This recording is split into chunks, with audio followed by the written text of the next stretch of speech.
So students, let us continue with the previous part. We have started with the block diagram of LPC 2148. So in this lecture we will see the system blocks and peripheral blocks of LPC 2148. So the core part of 2148 is CPU. It is having ARM7 TDMIS CPU. Okay, that is arithmetic, logic unit and other things registers are present here. Along with that, it is having debug interface with which you can check, you can trace the programming of this 2148. For that, it is supporting different checking signals here, trace signals you can verify there. So this is another important thing available with 2148. You can on when it is actually running executing the program, at that time you can trace various signals there. Then emulation module is there, where you can emulate the things which are not available in 2148. Like if some features are not supported there, for that the emulation module is available. You can implement those features using this module. Okay, another important thing about this system functions, here it is having two PLLs. One is PLL0 and second is PLL1. So PLL0 and PLL1 are new features available in 2148. PLL0 is used to actually increase the system clock. So remember, this is giving you separate system clock. Now what is the actual clock? That is decided by the crystal. So XTAL1 and XTAL2 are used to connect the crystal to the 2148. So that will generate its own frequency. Like you can connect 10 megahertz signal, 10 megahertz crystal there, or 15 megahertz crystal to the LPC 2148. But so here you are connecting only 10 megahertz crystal, but not necessary LPC 2148 should work with this frequency. Internally it will generate a clock. It can generate a clock of 60 megahertz. I have explained it in the features. Remember, it can generate a clock of 60 megahertz internally. Remember. Okay, so that 60 megahertz system clock can be generated by PLL0, and another PLL1 is used for the USB clock. Okay, so that will generate 40 kilohertz clock. That is a standard USB 40 megahertz signal is standard used for USB, that is generated by PLL1. So this is about the PLL. PLL is phase lock loop, how it works, how it is programmable. We are going to study it in detail of the peripherals. Okay, it is having a separate block, vectored interrupt controller, VIC, which will control all the interrupts. There are total 32 interrupts available with 2148. How many? 32.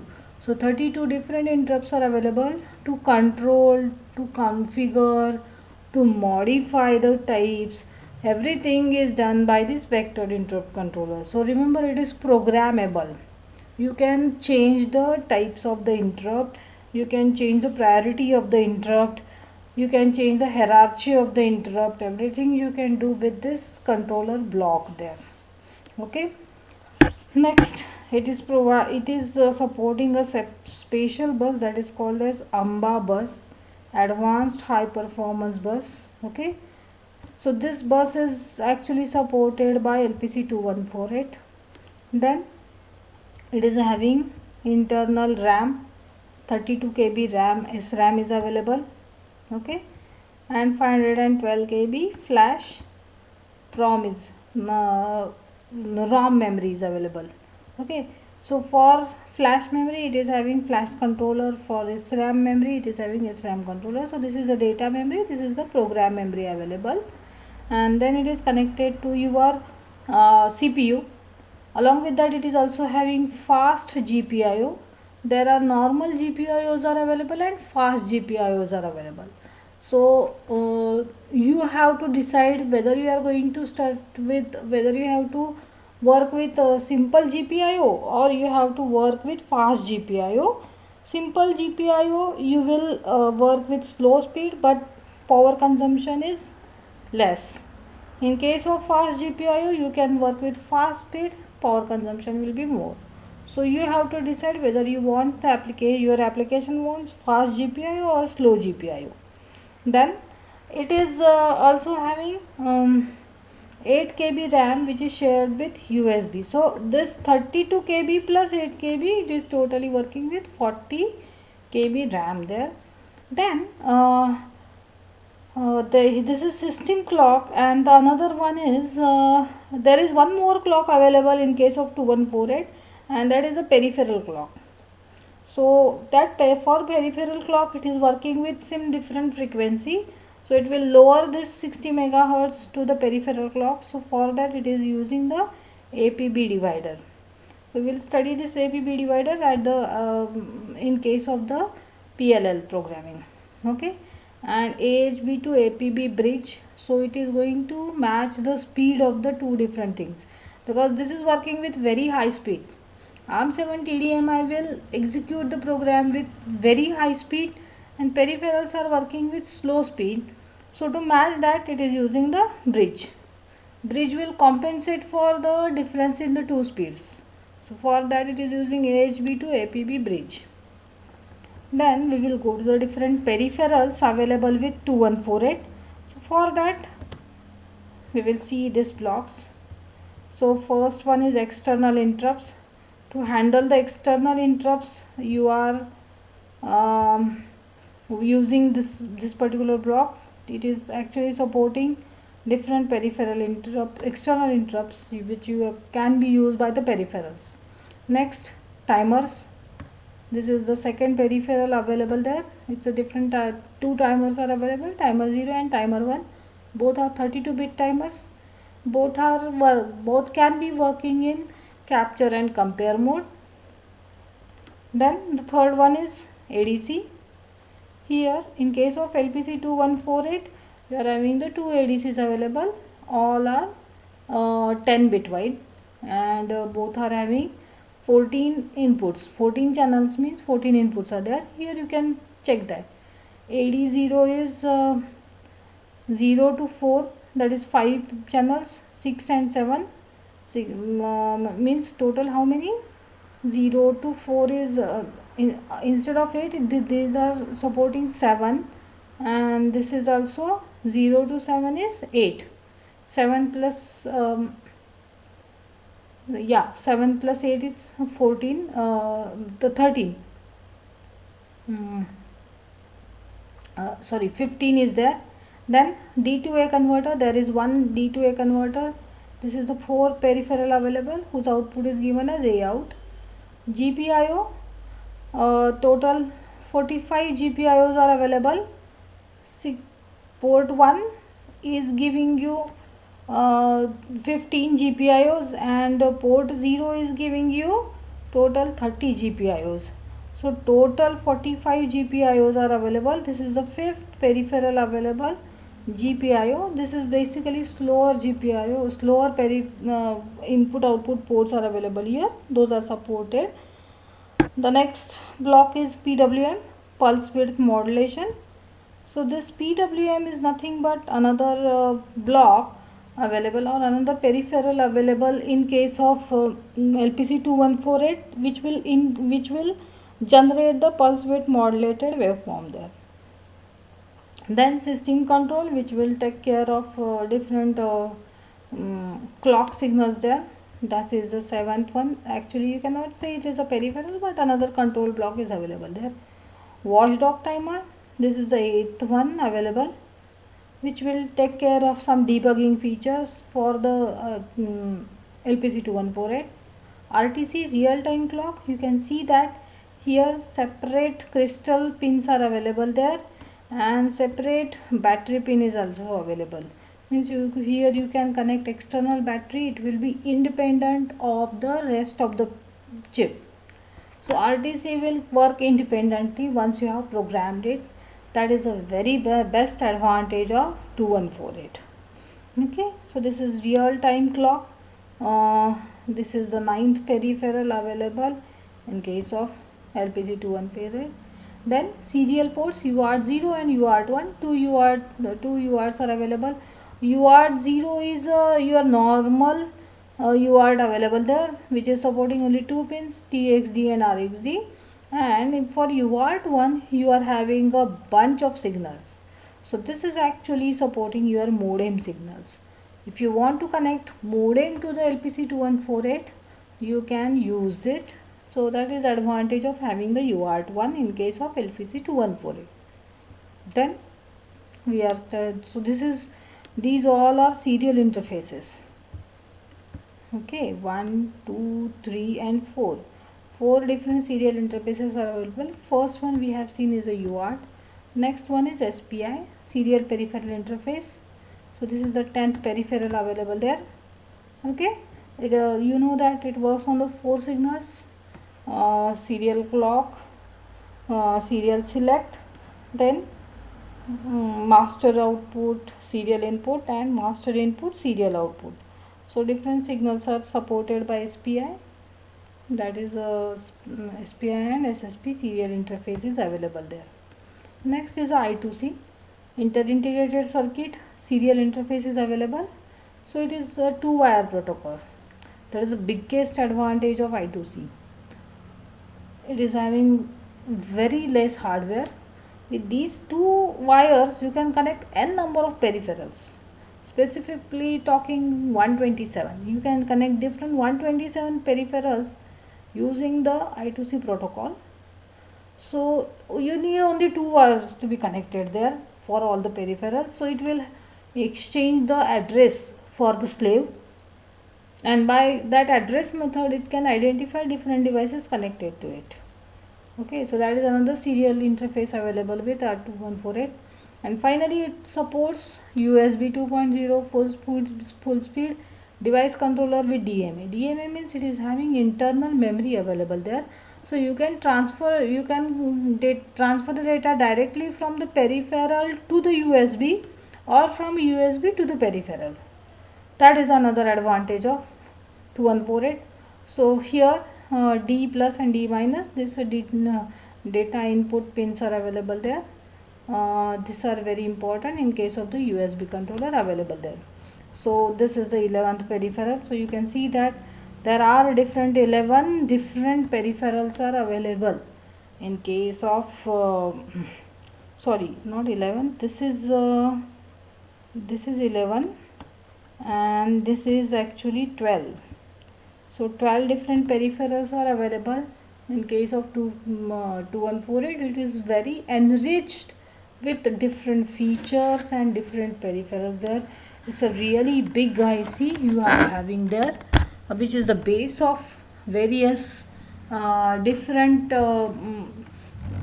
systems you can study in the embedded system. For that this is very useful IC. You can build lots of sophisticated applications using this IC. Yeah, we are going to the memory map of the IC. Can you tell me what is how much is the address bus of the LPC2148, or in case of ARM7? For ARM7 the program counter is, do you remember program counter is R15 register? So R15 register is actually 32-bit. Am I right? Okay. So R15 is nothing but your program counter. Okay. So when your program counter is R15 and the length of every register is 32-bit, therefore program counter is also 32-bit. So when you want to calculate the capacity of memory, how much memory can be accessed by LPC2148, or how much memory address space is available, you can easily find it out by the calculation as 2 raised to the number of bits, 2 raised to 32. Okay, and that is coming as 4 GB. Okay, so the capacity of this LPC214 is 4 gigabytes. You can verify 2 raised to 32 comes out to be 4 gigabytes. Now how this 4 gigabyte memory is divided, just remember that you have to remember the starting address and end address. Okay, the starting address here you can see that it begins at 0 and it ends at 4 GB. So this is the first address and this is the last address, but it is divided in different chunks, and these chunks you can see that from 40,000 onwards to 7FFF. This is the 512 KB on chip memory, that is ROM memory. Okay, or you can say that it's a flash memory. So flash memory area is this you have to remember, 40,000 to 7FFF. Then this is unused area. Okay, reserved memory address space means it is not currently used, we are not doing anything there. Okay, this is unused area. Then we will go directly to the, this is 4,000 to 4,000 7FFF. Okay, this is 32 KB on chip static RAM. This is available as internal data memory or RAM memory. Next, from 7FD0 to 7FD0 1FFF. This address space, if you see there, this is used for 8 KB on chip USB DMA RAM. Okay, then boot block. For boot block, 12 KB remapped from on chip flash memory is 7FF FD00 to 7 times 0. This is used for boot block. Okay, boot block means whenever you turn on the supply for the controller, the programs which are executed, those are called as the bootable programs or boot programs. To store those programs, boot block is used. Then for the peripherals, some memory is reserved, like SFRs. Here your SFRs are present there, APB peripheral and AHB peripheral. So different SFR values are stored here.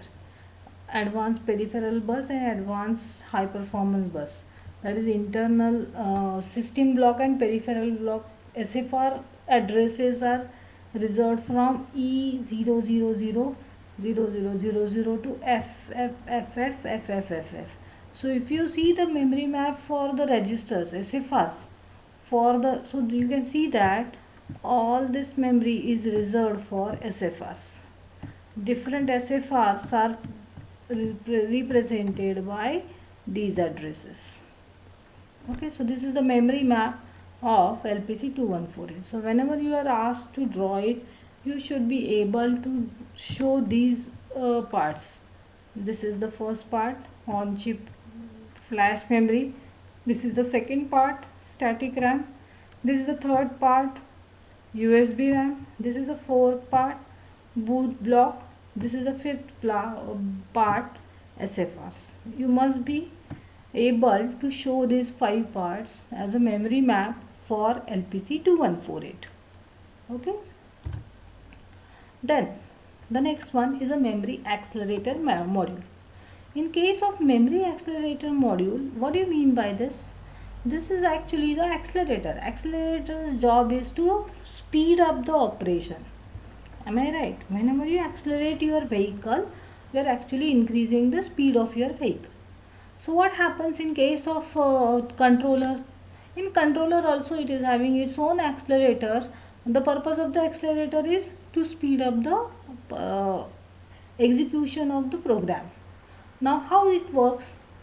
This memory accelerator module is doing something ahead of the time so that it will be helpful for the controller CPU.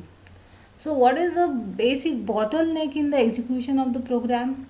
The bottleneck in the execution of the program is fetching the data from the memory and storing the data into the memory. So what happens if I collect the data ahead of the time from the memory. So for that, memory accelerator module is used.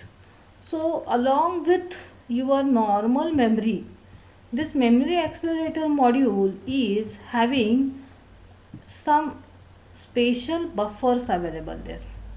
You can see that there is having some additional buffers available there.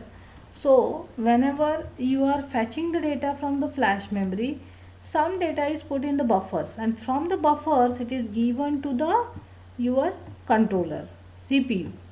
So when you are giving the data to the CPU, before that, ahead of the time it is fetched in the buffer. So it is like, instead of every time going and fetching the data from the memory, earlier the data, while the previous instruction is executing, the new instructions are fetched in the buffer. This is the additional feature available there apart from the pipelining. Okay, and that is called as memory accelerator module, MAM. Now how this memory accelerator module works? It is working with three types of the buffers. One is the prefetch buffer, second is branch trail buffer, and third is data buffer. So prefetch buffer is used for instruction fetching. Branch buffer is used again for storing the instructions, but it is specifically working with branch operation. So instead of waiting for flushing the data from the buffer when the branch instruction is executed, this is again fetching the instructions ahead of the time. That is called as a branch trail buffer. And last one is the data buffer, that will collect the data ahead of the time and it will store it. It is 128 bit wide. 128 bit wide means if you divide it by 32, it is coming as 4. So 4 instructions can be fetched ahead of the time, or 4 data words can be fetched ahead of the time. That is the advantage of using the memory accelerator module. This is a different feature available in case of LPC 2148. Okay, so this is about the features available with LPC 2148. We will stop in this lecture. We will continue with the same one in the next lecture. Okay, thank you students.